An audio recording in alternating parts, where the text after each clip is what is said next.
بسم اللہ الرحمن الرحیم۔ السلام علیکم ورحمۃ اللہ وبرکاتہ۔ پیاری بہنوں، بغداد شہر میں ایک خوبصورت نوجوان رہتا تھا جس کی خوبصورتی کا ہر طرف چرچا تھا، لیکن افسوس کی بات یہ ہے کہ بچپن میں ہی اس کے ماں باپ کا انتقال ہو گیا تو رشتہ داروں نے اسے اپنے گھر سے دھکے مار کے باہر نکال دیا۔ یہ بہت زیادہ پریشان تھا، روتے روتے اپنے والدین کو یاد کرتے کرتے یہ اپنے علاقے سے کسی دوسرے علاقے میں چلا گیا تو وہاں ایک مولانا صاحب رہتے تھے۔ امام مسجد کی اپنی کوئی اولاد نہیں تھی اور وہ بچوں کے ساتھ بہت زیادہ محبت کرتے تھے۔ پیاری بہنوں، یہ روتا ہوا جا رہا تھا تو جیسے ہی اس مولانا صاحب نے اس بچے کے چہرے پر پریشانی دیکھی تو فوراً اس کے پاس چلے گئے، پوچھنے لگے کہ اے بیٹے بتا تجھے کیا پریشانی ہے؟ تو یہ بچہ رو کر کہنے لگا میرا کوئی اپنا نہیں ہے، میرے اپنوں نے، میرے چچا لوگوں نے، میری دادوں نے مجھے گھر سے باہر نکال دیا ہے کیونکہ میرے ماں باپ نہیں ہیں۔ تو پیاری بہنوں، چونکہ اس کی اپنی کوئی اولاد نہیں تھی اس لیے کہا کہ تم پریشان کیوں ہوتے ہو، تم خوش ہو جاؤ، اس لیے کہ میں تمہیں باپ بن کر اپنا بیٹا سمجھ کر پالوں گا۔ وہ مولانا صاحب اس چھوٹے سے بچے کو لے کر اپنے گھر چلے گئے۔ اب اس کی بیوی نے جیسے ایک چھوٹے سے بچے کو دیکھا اور پوچھا کہ یہ بچہ کون ہے؟ کہا کہ یہ ہماری اولاد ہے، اب تم اس کی ماں بن کر اسے پالو گی۔ پیاری بہنوں، جب یہ بچہ جوان ہوا تو یہ بہت زیادہ خوبصورت تھا اور خوبصورت ہونے کے ساتھ ساتھ یہ خوب سیرت بھی تھا، یہ اللہ کا محبوب تھا۔ اب اس کے جو باپ تھے مطلب مولانا صاحب جو تھے وہ ہر وقت مسجد میں رہتے تھے۔ اس نے اپنا ایک الگ سے چھوٹا سا گھر بنا لیا۔ اب جب یہ الگ رہتا تھا تو اسے تنہائی تھوڑی محسوس ہونے لگی۔ اسے طوطوں کے ساتھ بہت زیادہ پیار تھا، لہٰذا اس نے بازار سے ایک طوطا خریدا۔ اب ہر وقت اس کے سامنے قرآن پاک کی تلاوت کیا کرتا تھا۔ اس طوطے نے قرآنی آیات کو اچھی طرح یاد کر لیا۔ اب یہ جو نوجوان تھا ہر وقت طوطے کو جھوٹ سے بچنے اور سچ بولنے کی تلقین کرتا تھا۔ اس کے محلے میں ایک طوائف رہتی تھی، وہ بہت زیادہ خوبصورت تھی۔ پیاری بہنوں، اس کے گھر میں ملازمائیں کھڑی کام کرتی تھیں اور یہ بیڈ پر بیٹھی صرف آنے والے نئے شخص کا انتظار کرتی رہتی تھی۔ اسی طرح اس کی گناہوں والی زندگی گزر رہی تھی کہ ایک دن اس کی ملازمہ نے اس سے کہا آپ کتنی خوبصورت ہیں، جو ایک بار دیکھتا ہے اس کے دل میں گناہ کا خیال ضرور آتا ہے، لیکن ایک یہ نوجوان ہے یہ آپ کی طرف آنکھیں اٹھا کر دیکھتا بھی نہیں ہے۔ پیاری بہنوں، وہ نوجوان جب بھی مسجد میں جاتا تو وہ اپنی نظریں جھکا کر جاتا تھا۔ پیاری بہنوں، اب جس وقت اس عورت نے کہا کہ آپ کتنی خوبصورت ہیں اور وہ نوجوان ہے کہ آپ کی طرف دیکھتا ہی نہیں تو وہ طوائف کہنے لگی کہ یہ کیسے ہو سکتا ہے کہ کوئی نوجوان ہو، خوبصورت ہو اور پھر مجھ جیسی طوائف کو دیکھنے کے بعد اس کے دل میں گناہ کا خیال نہ آئے۔ پیاری بہنوں، اسے گمراہ کرنے کے لیے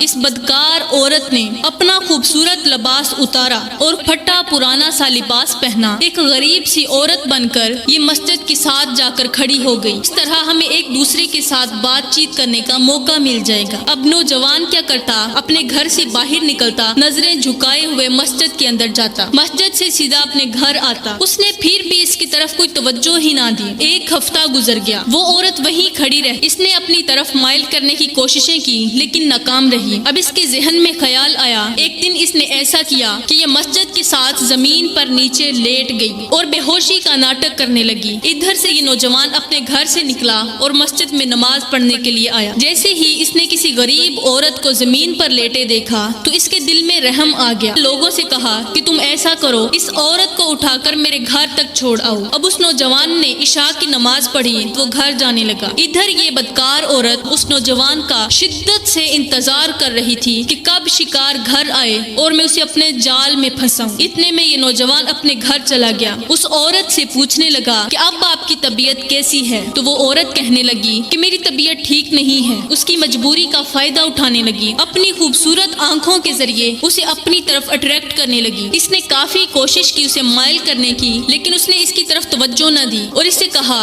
کہ تم چپ کر کے سو جاؤ۔ اب وہ رات تو گزر گئی۔ دوسرے دن اس نوجوان نے اس عورت سے پوچھا کہ تم اپنے گھر چلی جاؤ، تو یہ ڈرامے بازیاں کرنے لگی کہ میرا تو اپنا کوئی بھی نہیں ہے۔ تو اس نوجوان نے کہا میرے لیے غیر محرم ہے، لہٰذا اپنے ٹھکانے کا بندوبست کر لیں۔ اب یہ عورت رونے لگی، ناٹک کرنے لگی، کہنے لگی کہ میں کہاں جاؤں گی، میرا اپنا تو کوئی نہیں ہے۔ پیاری بہنوں، اس کی اس طرح کی باتیں سن کر اس نوجوان کو خیال آیا کہ واقعی عورت ذات ہے، اسے اس طرح اپنے گھر سے نہیں جانے دیتا۔ اب دوسری رات بھی گزر گئی۔ جب تیسرا دن آیا تو وہ نوجوان مولانا صاحب کے پاس گیا، کہا کہ میرے گھر میں ایک عورت آئی ہے، مسجد کے ساتھ زمین زمین پر بے ہوش پڑی تھی اٹھا کر میں اپنے گھر لے گیا. اس کا اپنا کوئی نہیں ہے, مجھے تو کوئی سمجھ نہیں آ رہی, وہ غیر محرم ہے, میں اپنے گھر میں اسے نہیں رکھنا چاہتا. مولانا صاحب نے کہا تم ایسا کرو اس کے ساتھ نکاح کر لو. تو اس نوجوان کو یہ بات پسند آئی اور گھر آ کر اسے کہا کہ کیا آپ میرے ساتھ نکاح کرنا چاہیں گی؟ تو اس عورت کو پہلے تو جھٹکا سا لگا. اس نے سوچا کہ میں تو اپنے کسی اور مقصد کے لیے آئی تھی. اس طوائف نے کہا کہ آپ ایسا کریں,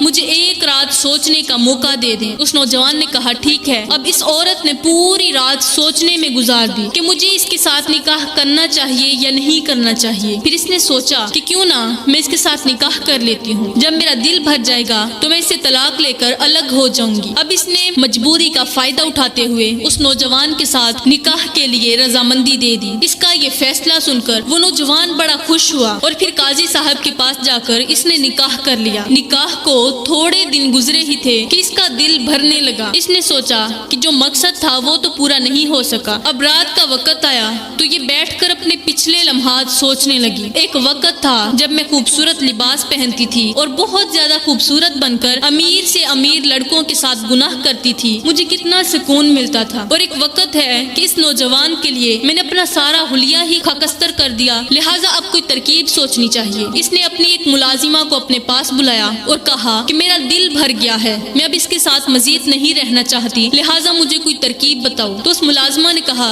کہ آپ اس سے ڈائیورس لے لیں. طوائف نے کہا یہ بڑا نیک دل ہے, مجھے پکا یقین ہے یہ میرا سہارا نہیں چھوڑے گا, لہٰذا کوئی اور ترکیب سوچنی چاہیے. اس نے اپنی ملازمہ سے کہا کہ تم زہر کا بندوبست کرو, میں اسے زہر دے کر جان سے مار دوں گی. اس نے زہر کا بندوبست کیا اور اس عورت تک وہ زہر پہنچا دیا. اب جیسے ہی وہ نوجوان لڑکا عشاء کی نماز پڑھ کے گھر آیا تو اس نے کہا کہ آپ بیٹھے, میں آپ کے لیے کھانا لے کر آتی ہوں. پیاری بہنوں, اسے کھانے کا کہہ کر یہ کچن میں چلی گئی. یہ کھانے کے اندر زہر ملانے لگی. اب جو گھر میں طوطا رہتا تھا وہ چلانے لگا زور زور سے کہ بچاؤ بچاؤ کی آوازیں لگانے لگا. لیکن اس کی یہ آواز سن کر اس مالک کو کچھ معلوم نہیں ہوا کہ یہ کیوں اس طرح چلا رہا ہے, لہٰذا وہ عورت کھانا لے کر آئی. اب شوہر نے وہ کھانا کھایا. کھانا کھانے کے بعد وہ اپنے کمرے میں چلا گیا اور جا کر کہنے لگا کہ میں سو رہا ہوں. اب جیسے ہی آدھی رات کا وقت آیا, یہ تہجد کے لیے اٹھا تو اس نے اپنے پیٹ میں تھوڑی گڑبڑ سی محسوس کی. اس کی طبیعت کافی خراب ہو رہی تھی. اس نے اپنی بیوی کو اٹھایا اور اسے بتایا کہ میری طبیعت بہت زیادہ خراب ہے, لہٰذا میری کوئی دوائی کا بندوبست کرو. وہ تڑپنے لگا, چیخنے لگا کہ میرے پیٹ میں بہت زیادہ ہلچل سی مچی ہوئی ہے. یہ عورت تو جانتی تھی کہ یہ صرف زہر کا اثر ہے, لہٰذا خاموش رہی. اب شوہر بیچارہ تڑپ تڑپ کر اس کی آنکھوں کے سامنے مر گیا. اسے پانی کا ایک گھونٹ تک پلانا گوارا نہیں کیا. اب یہ جو عورت تھی اس نے صبح ہوتے ہی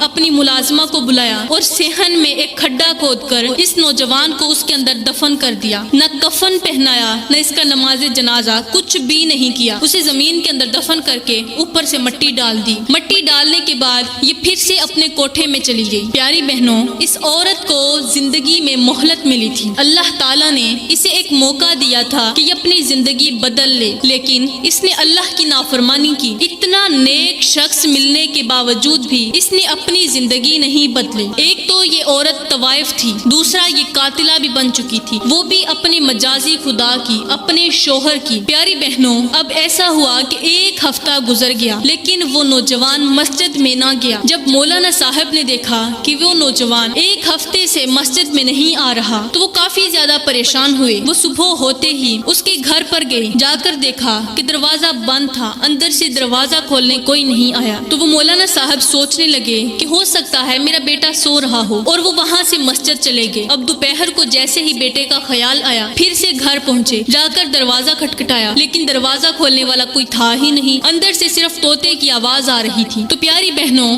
وہ مولانا صاحب یہ سوچتے ہوئے وہاں سے چلے گئے کہ ہو سکتا ہے میرا بیٹا, اس کی نئی نئی شادی ہوئی ہے, اپنی بیوی کے ساتھ کہیں گھومنے چلا گیا ہو. لیکن دل میں ایک کھٹکا سا تھا, دماغ میں ایک سوچ تھی کہ میرا بیٹا کچھ کا کچھ ہو جائے, وہ نماز نہیں چھوڑتا. اب جیسے ہی اگلا دن آیا تو ان کے دل میں کھٹکا سا ہونے لگا. انہوں نے اپنی بیوی سے کہا کہ میرا بیٹا گھر پر نہیں ہے, دروازہ کھولنے ہی نہیں آتا. تو وہ جو بوڑھی اماں تھی وہ کہنے لگی کہ کوئی بات نہیں, نئی نئی شادی ہوئی ہے, ہو سکتا ہے کہیں گھومنے چلے گئے ہوں. اب جیسے ہی رات کا وقت آیا تو مولانا صاحب کو اندر ہی اندر بہت زیادہ تکلیف سی ہونے لگی. ان کے دل میں خیال آیا کہ ہو نہ ہو میرا بیٹا کسی تکلیف میں ہے. جیسے ہی ان کی آنکھ لگی تو انہوں نے ایک خواب دیکھا کہ میرا بیٹا جو ہے بہت زیادہ زیادہ چیخ رہا ہے، چلا رہا ہے، وہ کسی مشکل میں ہے اور اس کے کپڑوں کے اوپر خون لگا ہوا ہے۔ صبح اٹھ کر بیوی کو سنانے لگے تو بیوی نے کہا ایسا نہیں ہو سکتا، آپ کو کوئی ویسے ہی غلط فہمی ہوئی ہے، ہر وقت بیٹے کے بارے میں سوچتے ہیں، اسی لیے گندا سا خواب دیکھ لیا، اس کو برا خواب سمجھ کر بھلا دیں۔ اب دوسرا دن گزرا تو رات کے وقت پھر سے وہی خواب، اب تیسری رات آئی، تیسری رات بھی یہی خواب۔ اس کے بعد مولانا صاحب کے دل میں ایک ہلچل سی مچ گئی کہ ہو نہ ہو دال میں کچھ کالا ضرور ہے۔ پیاری بہنوں، مولانا صاحب نے وضو کیا، قرآن پاک اٹھایا اور پڑھنے لگ گئے۔ اب جتنی زیادہ آیات پڑھتے، جتنی زیادہ تلاوت کرتے، اتنا ہی ان کے سامنے راز کھلتا گیا۔ ان کو پتا چلا